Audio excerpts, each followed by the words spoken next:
Whether you're just starting out on your whiskey journey, or you've been drinking whiskey since the Stone Age when bourbon first became bourbon. We just came up with a list of 6 stages for becoming a bourbon lover. Now you got to figure out which stage you're in.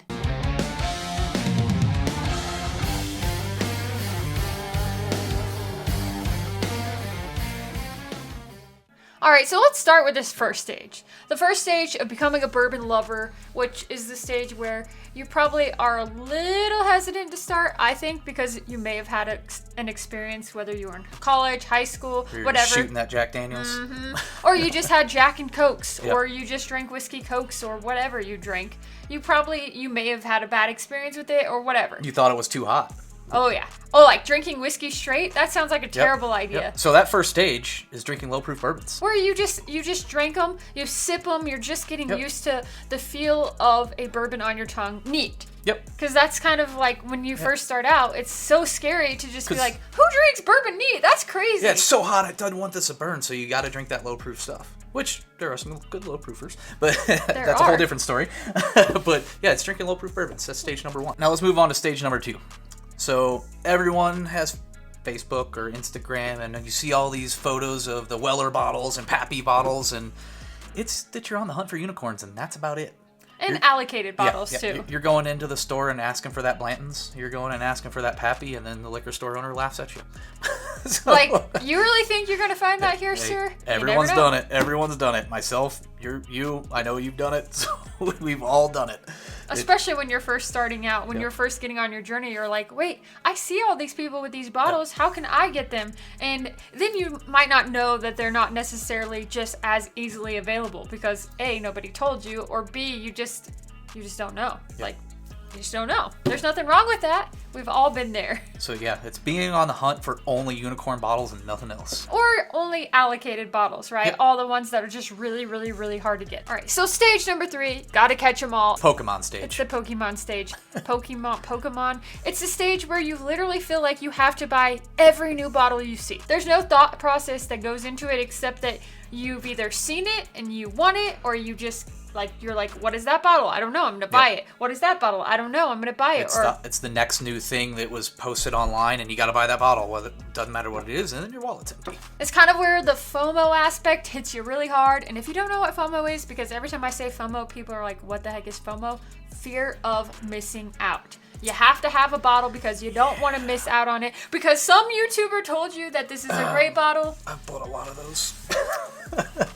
Or somebody released a new pick, or somebody released a new whatever. You gotta have it. You gotta catch them all. There's no thought process to it. You just need it, and you just gotta have it. After that stage, you get into stage number 4, which is just cask strength stuff, and nothing else is good. It's cask strength or bust. I think I've been there before. Oh, yeah. I'm sure you've been there Oh, before too. There's some days I'm still probably like that, where I'm just like, I gotta just have cask strength. It has the most flavor. It's the richest. And there's nothing that tastes as good as that, but that's not necessarily true. Yeah, and it's more of turning up your nose that, like, oh, that's only 90 proof. I'm never going to drink that because it's not 145 proof hazmat. That's all I drink. Mm-hmm. Well, I'm sorry. There's good stuff below that. Anything under Navy proof sucks. Yeah, and you will learn that as you get through your journey. That's not necessarily true. You might be wrong. And if you're in this stage, it's okay. We love you too.